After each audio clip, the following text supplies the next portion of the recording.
Hey, what's up, guys? It's Oakley. Sorry, it's been a while since I've uploaded video. The reason for that was because I was getting back into college. I'm gonna be a third year. I am a third year. Had to move from the East Coast of the U.S. to California. Shipped my computer, and it had all sorts of problems, so I wasn't able to actually have my computer up and running. Plus, our internet was all fucked up, etc., etc. But now I finally have it all set up. I'm getting it to school, so I have a lot of other work. But whatever.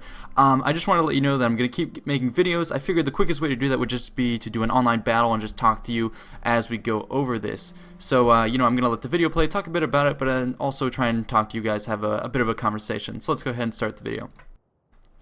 So I'm going to start off first, here it's going to be a mirror matchup with Macedon. So I have my Royal Peltas, who are, in my opinion, a little bit overpowered in the sense of how they work. They have very high attack, and I tend to use them for that reason. And you're going to see I split up my forces in 3 wings. That's how I like to use my troops. Each of them is going to have, some sort of spear or pike formation to ward off cavalry, and then I'll put cavalry to dance around my various units, and that way I can try and out micro or out position my opponent. Anyways, what I wanted to talk about is the charity event that's been going on. I haven't been able to manage that as much as I wanted to, but it's going very well. That was done, to raise funds for not fighting charity, as I said by accident before, but to fight malaria. So, we're almost there to our goal. Check out the link below to make your contribution. We're almost there. It's getting very close. As for the actually Gladius giveaway, it was over. I had to send it to a guy over in Finland. He received it, so thanks so much for participating. You can see the picture here of him receiving it. I hope you enjoy it if you're watching this video. It's definitely an awesome sword, and I look forward to having more of those contests in the future. Anyways, now that I'm getting more and more settled in, I can get back into Rome. So Rome has been changing. That's because of the patch system. Every time they upgrade the game, it's getting better. It's getting more and more playable. So that means a couple things. The dynamics of multiplayer change a little bit. It's still nowhere near where I want it to be. It's still acting a bit gimmicky.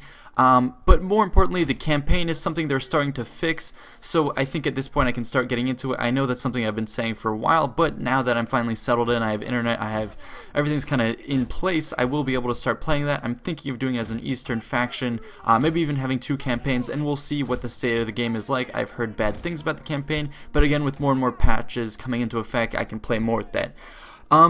And let me know what you guys want to see. I'm definitely up for covering all sorts of stuff. I think one of the main things that you guys have liked, that just because of the comments you've given me and also the views, is the historical context videos. So the Punic Wars one, I'm working on episode 2, but the delay of my computer not being here kind of threw me off. So I still have to work on that. It does take a while. I'm actually an engineer, so mechanical engineer in 3rd year gets pretty heavy for any of you who are in that major or who have done something in engineering. You know that I probably don't have too much free time. But anyways, yeah, so that's kind of where the state of everything is. But I am working on the Punic video. I am going to be getting more into this. I'm going to be starting my campaign soon. As for the gameplay here, I actually played against someone who had recognized me online, so we had a good back and forth conversation.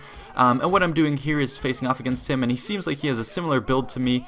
He is also Macedon, and he's deployed in these 3 wings. So what I'm going to try and do is make him jump around and use my cavalry to try and push him one way or the other. You can see his cavalry, he has more of them than I do, and so I'm going to have to make sure that when I do move in with my cavalry, I get the biggest bang for my buck in terms of that, any effect that I have. So I'm going to start pushing both flanks, and I'm going to keep putting pressure with the cavalry. That's something I would say that you should do, is put pressure with your cavalry. Even if you're not going to engage directly, make your opponent focus on that part of the battlefield. That'll take away from his micro. It'll make him react, and if he doesn't react, try and exploit little gaps and lapses in his micro. So you can see here, I want to make a move on his cavalry, and I see that he's out of position, so I'm going to engage there. And on the right side, I'm going to try and pull my cavalry to press the advantage there and reform these guys. So I'm sweeping my right wing back and attacking with the left. So I'm going to try and sort of hold back his cavalry, but I see he's reinforcing them, so I'm going to move in some spears first, try and draw him out. He doesn't take the bait, and instead he starts peppering me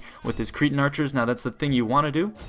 At the same time, he's kind of being outmaneuvered, and so he's going to reposition his spears and try and push him forward. So what I decide to do is move my cavalry up, and I want to pin down his Aspis cavalry right here because I know they are not going to be the best if I can get my spear units engaged. And with the way that the armor and hit points has been affected due to the patches, I know the combat will drag on for a while, so that should be long enough for me to get these troops engaged. And, I'm going to send in my hoplites with my general and get these guys engaged right away. On this far flank here, I'm going to have to keep tabs on his cavalry. You can see he's repositioning, so I'm going to move my skirmishers and cav up, keep sweeping them around, and I know I'm going to try and take the battle from this side.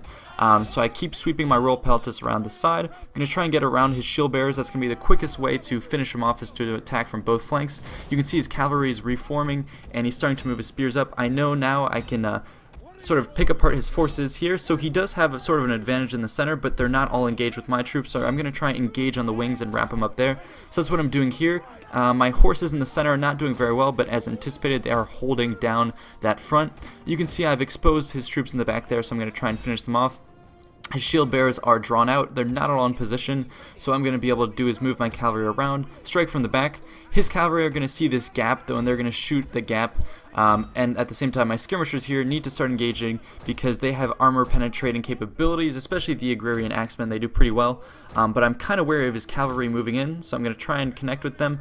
You can see here the main blob is going to be in the center of my screen here, where his forces are collapsing all on top of me, but due to the sort of the game mechanics and the way the phalanx and hoplites work, he's not really able to get the best maneuvering. I'm going to draw away his cavalry here, get them as far as possible, and then at the last moment I'm going to turn around to fight. I know companions are good on the charge, but against Aspis in the long run I should be able to do pretty well. And now I'm going to start engaging my forces here. I've wrapped up one of his flanks, I think, pretty heavily with my general. Now his cavalry is going to come in and strike my units here. That was a really good move on his part, knocking out my skirmishers, but I'm going to be able to return the favor in the near future. I move my cavalry up, and I decide that my spearmen there are already going to be able to take care of his cavalry, so I'm going to move my cavalry on the other hand to engage. Here I've been delaying an engagement, trying to pull his forces apart. At the same time, however, my opponent is shooting at me with his Cretan archers, so that's a good move. But I have been able to sneak my cavalry here in the back, which is going to be perfect. He's left these guys a bit too vulnerable, so I'm going to go ahead and try and charge them. And if I can start a chain route in the back, then that's going to be the best time for me to kind of seize on a rolling up of the flanks. And I'll be able to choose which units I want to attack. So his cavalry in the back are starting to chase after my cavalry here. He knows this is going to threaten the whole of his army, so I've caused his cavalry to disengage, but I'm just going to keep right on moving. That's something you want to do with your cavalry. They've switched some of the disengaging penalties, so you can do this a bit more effectively than before, and I'm just trying to knock out as many of his units as possible. I know that skirmishers, even when they're slightly hit by cav, will take a lot of damage, so that's what I'm trying to do. Again, I'm not a master of multiplayer. I haven't played it as much. I know it's constantly changing with the balancing and dynamics, but I tend to have at least some strategies that do carry through with all the Total War games, so I hope you can learn from my engagements. And especially in a mirror matchup like this, you can't necessarily claim that the units were unbalanced, because we're both using potentially disbalanced forces, although the way they react and the way they fight is sometimes unpredictable. But you can see the battle is kind of swinging in different ways. In the center, my forces were victorious. Again, as I said, my royal peltis are very good with the attack, so they were able to chop up his forces there, hold their own. My horses in the background are still kind of running around. His horses, however, as I said before, outnumbered mine, so he does still have some more remaining, even though they are pretty beaten up. And so I'm going to turn these guys around and face his cavalry. And you can see the last group of his units here is just a clump, so I'm going to tell my skirmishers to engage. I'm going to put these guys in hoplite formation, and I'm going to try and ward off his cavalry.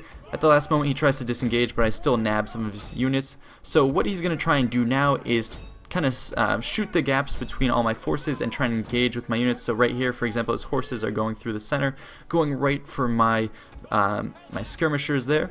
And so he's doing a good job of trying to salvage his troops, but I do know at this point it's the tides are starting to turn because of the fact that I still have a lot of my units are still pretty high in terms of their numbers, so I still have a royal peltis that's pretty, it's all the way full health. It's not very drained. My general's still alive and in pretty good shape and morale, so I know that with these heavy units and these strong units, that can actually turn the tide of battle. So I'm pretty happy here. He is going to get a very nice sandwich on my troops here, so I go into a little bit deeper formation, and in order to withstand the brunt of his attack a little better. And you can see here his cavalry are trying to disengage. and they're trying to pick their targets, so I know he's going after these skirmishers, and so I try and move these Royal Peltas to support them, and I'm going to scoot my skirmishers around behind that unit. So I'm trying to make it so that his cavalry can't really choose anywhere to attack. What he's going to do is charge the back of my forces here. Now, if this was any other game, that would be very effective, but again, with the mechanics that you see now and some of the unit balances, he doesn't outright knock me out, and I'm able to turn around and attack him.